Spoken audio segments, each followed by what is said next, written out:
Hello. അപ്പോൾ ഇന്ന് നമ്മൾ എടുക്കാൻ പോകുന്നത് എഡ്യൂക്കേഷൻ കമ്മീഷനുകൾ എന്ന് പറയുന്ന ഒരു ടോപ്പിക്കാണ്. കേട്ടച്ച് ആയാലും സീറ്റച്ച് ആയാലും സെറ്റക്ക് ആയാലും അതുപോലെ തന്നെ PSC എക്സാമുകളൊക്കെ ആയാലും അവിടെയൊക്കെ കണ്ടുവരുന്ന ഒരു ക്വസ്റ്റ്യനാണ് എഡ്യൂക്കേഷൻ കമ്മീഷനുകൾ. അപ്പം അതിൽ തന്നെ വളരെ ഇമ്പോർട്ടൻ്റ് ആയിട്ടുള്ള ഈ മൂന്നെണ്ണം വളരെ ഇമ്പോർട്ടൻ്റ് ആയിട്ടുള്ളതാണ്. University education commission, secondary education commission, Indian education commission.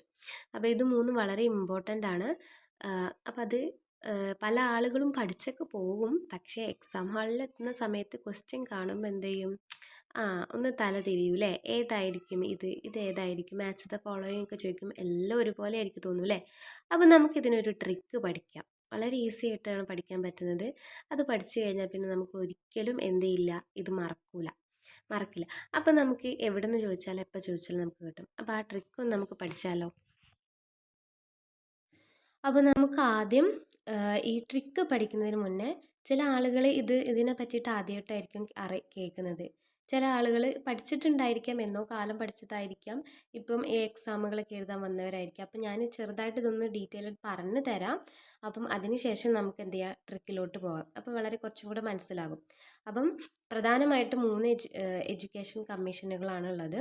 University education commission, secondary education commission, Indian education commission.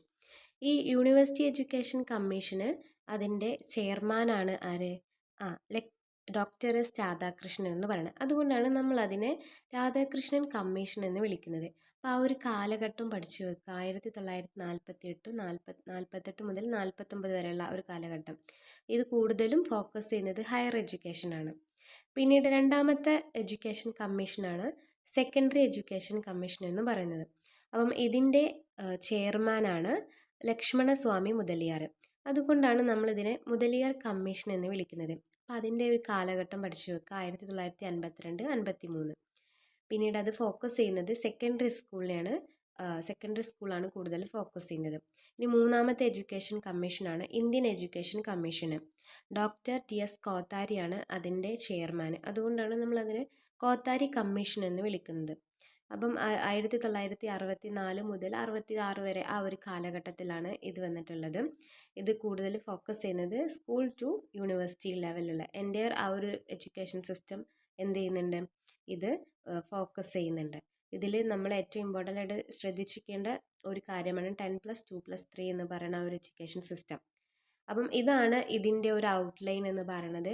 ഇനി നമുക്ക് ഇത്രയും മനസ്സിലായെന്ന് വിചാരിക്കുന്നു. ഇനി നമുക്കിത് പഠിക്കാനുള്ള ട്രിക്ക് നമുക്ക് പറഞ്ഞു തരാം. ഇത്രയും പറഞ്ഞത് ഇതുമായിട്ടൊക്കെ ടച്ച് വിട്ട കുറേ ആളുകൾ ഉണ്ടായിരിക്കും, കുറേ കാലത്തിന് ശേഷം കേട്ടിട്ടൊക്കെ എഴുതാൻ വന്നവരുണ്ടായിരിക്കും. അപ്പോൾ അവർക്ക് വേണ്ടിയിട്ടാണ് ജസ്റ്റ് ഒന്ന് ഔട്ട്ലൈൻ പറഞ്ഞു തന്നിട്ടുള്ളത്. അപ്പം ഇനി ഇതിൻ്റെ ട്രിക്കിലോട്ടാണ് നമ്മൾ പോകുന്നത്. അപ്പോൾ നമ്മൾ 3 എഡ്യൂക്കേഷൻ കമ്മീഷനാണ് പറഞ്ഞത് അല്ലേ? അപ്പോൾ നമ്മൾ ആ എഡ്യൂക്കേഷൻ കമ്മീഷനെ പറ്റിയിട്ട് ഇങ്ങനെ മാച്ച് ദ ഫോളോയിങ് അല്ലെങ്കിൽ വേറെ എന്തെങ്കിലും ടൈപ്പ് രീതിയിൽ ക്വസ്റ്റ്യൻസ് ചോദിച്ചിട്ട് ഇപ്പോൾ രാധാകൃഷ്ണൻ കമ്മീഷൻ താഴെ പറയുന്നവർ ഏതാ ചോദിക്കും. അപ്പോൾ 3 എഡ്യൂക്കേഷൻ കമ്മീഷന് കൊടുക്കും. അപ്പോൾ നമുക്ക് അതിൽ നിന്ന് സെലക്ട് ചെയ്യാൻ പറ്റണം. പിന്നെ അതിൻ്റെ വർഷം സെലക്ട് ചെയ്യാൻ പറ്റണം. അതിൻ്റെ മെയിൻ ഫോക്കസ് എന്താണെന്ന് സെലക്ട് ചെയ്യാൻ പറ്റണം.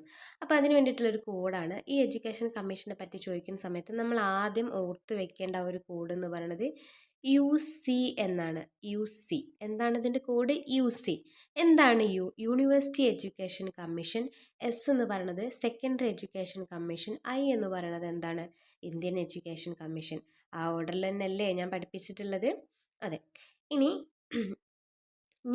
ഈ UC എന്ന് പറയുന്ന ആ ഒരു ഓർഡർ നോക്കിക്കുക, അത് അങ്ങനെ തന്നെ പഠിച്ചു വെക്കണം. അത് ആ ഒരു ഓർഡറാണ്, ആ ഒരു കാലഘട്ടത്തിലുള്ള ഓർഡറാണ്. അതായത് ആദ്യം യൂണിവേഴ്സിറ്റി എഡ്യൂക്കേഷൻ കമ്മീഷനാണ്, രണ്ടാമത് സെക്കൻഡറി എഡ്യൂക്കേഷൻ കമ്മീഷനാണ്, മൂന്നാമതാണ് ഇന്ത്യൻ എഡ്യൂക്കേഷൻ കമ്മീഷൻ. അപ്പം ആ ഒരു കാലഘട്ടം നോക്കിക്കേ, നിങ്ങൾ യൂണിവേഴ്സിറ്റി എഡ്യൂക്കേഷൻ കമ്മീഷൻ്റെ കാലഘട്ടം നോക്കിക്കേ. 1948 മുതൽ 49 വരെ കാലഘട്ടം അല്ലേ? അതായത് നമ്മൾ പഠിച്ചതിൽ 1948 മുതൽ 1948 മുതൽ 49 വരെയുള്ള കാലഘട്ടം ആരുതാണ്? യൂണിവേഴ്സിറ്റി എഡ്യൂക്കേഷൻ കമ്മീഷൻ്റെ ആണ്. അതായത് സ്വാതന്ത്ര്യത്തിന് ശേഷമുള്ള ആദ്യത്തെ കമ്മീഷൻ, എഡ്യൂക്കേഷൻ കമ്മീഷനാണ് എന്ത്? യൂണിവേഴ്സിറ്റി എഡ്യൂക്കേഷൻ കമ്മീഷൻ എന്ന് പറയുന്നത്. അപ്പോൾ അത് വളരെ ഇമ്പോർട്ടൻ്റ് ആയിട്ടുള്ളൊരു പോയിൻ്റാണ്. അതങ്ങനെ ഒരു തവണ ചോദിച്ചിട്ടുണ്ട്. ഇനി പിന്നെ അതിന് ശേഷമുള്ളതാണ്, പിന്നെ നമ്മൾ ഇതിനൊക്കെ വേറെ ഓരോ പേരുകൾ പറയുന്നുണ്ട് അല്ലേ?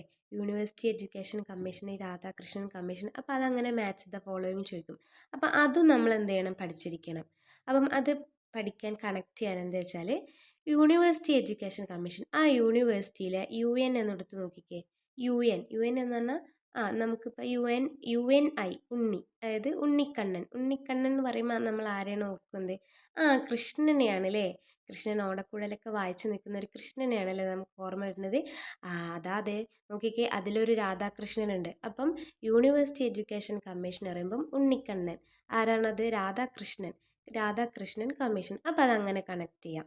ഇനി സെക്കൻഡറി എഡ്യൂക്കേഷൻ കമ്മീഷൻ എന്ന് പറഞ്ഞു കഴിഞ്ഞാൽ മുതലിയാർ കമ്മീഷൻ. ഇനി ഇന്ത്യൻ എഡ്യൂക്കേഷൻ കമ്മീഷൻ. അപ്പം ഇന്ത്യൻ എഡ്യൂക്കേഷൻ കമ്മീഷൻ എന്ന് പറഞ്ഞു കഴിഞ്ഞാൽ എന്താണ്?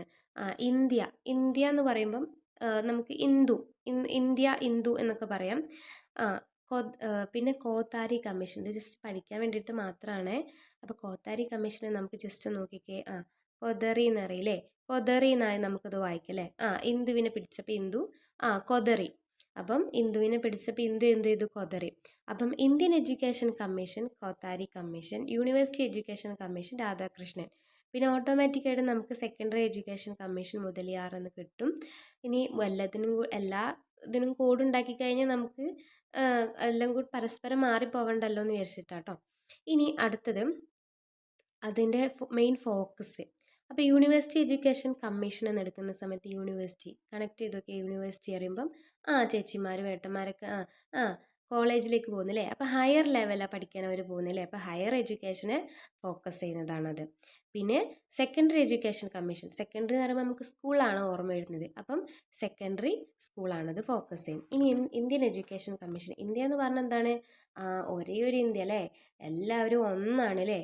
അപ്പം എന്താണ് ഇവിടെ നമുക്ക് ഹയർ എഡ്യൂക്കേഷനും വേറെ സ്കൂളും വേറെ വേറെ വേണ്ട, നമ്മളെല്ലാവരും ഒന്നാണെന്നാണ് നിൽക്കുന്നത്. അതായത് സ്കൂൾ മുതൽ യൂണിവേഴ്സിറ്റി വരെ എല്ലാം എന്താണ് ഫോക്കസ് ചെയ്യുന്നത്? ആ ഒരു എഡ്യൂക്കേഷൻ സിസ്റ്റം മൊത്തം ഫോക്കസ് ചെയ്യാണ് ഇന്ത്യൻ എഡ്യൂക്കേഷൻ കമ്മീഷൻ എന്ന് പറയുന്നത്.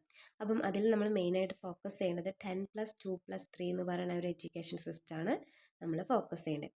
അപ്പോൾ ഇത്രയും മനസ്സിലായെന്ന് വിചാരിക്കുന്നു. അപ്പം ഇതുപോലെയുള്ള കോഡ് ഓർത്ത് വെച്ചിട്ട് നമ്മൾ എന്ത് ചെയ്യുക, പഠിക്കാം. അപ്പം കോഡ് എന്താണ്? UC എന്നാട്ടോ, university education commission, secondary education commission, Indian education commission. പിന്നെ യൂണിവേഴ്സിറ്റി എഡ്യൂക്കേഷൻ കമ്മീഷനാണ് സ്വാതന്ത്ര്യത്തിന് ശേഷം ഉള്ള ആദ്യത്തെ എഡ്യൂക്കേഷൻ കമ്മീഷൻ എന്ന് പറയുന്നത്. ഇനി യൂണിവേഴ്സിറ്റി എഡ്യൂക്കേഷൻ കമ്മീഷൻ്റെ വേറൊരു പേരതാണ് യൂണിവേഴ്സിറ്റി ഉണ്ണിക്കണ്ണൻ. എന്താണത്? ആരായിരിക്കും അത്? രാധാകൃഷ്ണൻ കമ്മീഷൻ. ഇനി ഇന്ത്യൻ എഡ്യൂക്കേഷൻ കമ്മീഷൻ ഇന്ദുവിനെ പിടിച്ചപ്പോൾ ഇന്ദു കൊതറി അല്ലേ, അതായത് കോത്താരി കമ്മീഷൻ. ഇനി സെക്കൻഡറി എഡ്യൂക്കേഷൻ കമ്മീഷൻ എന്ന് പറയുന്നത് എന്താണ്? മുതലിയാർ കമ്മീഷൻ. അപ്പം ഇത്രയും പഠിച്ചു എന്ന് വിശ്വസിക്കുന്നു. ഇനി നന്നായിട്ട് എല്ലാവരും എന്ത് ചെയ്യുക, കേട്ടിട്ടൊക്കെ എഴുതുക കേട്ടോ. ഓക്കെ. അപ്പോൾ ഇഷ്ടപ്പെട്ട ലൈക്ക് ചെയ്യുക, നിങ്ങളുടെ ഫ്രണ്ട്സിന് ഇത് ഷെയർ ചെയ്ത് കൊടുക്കുക. താങ്ക്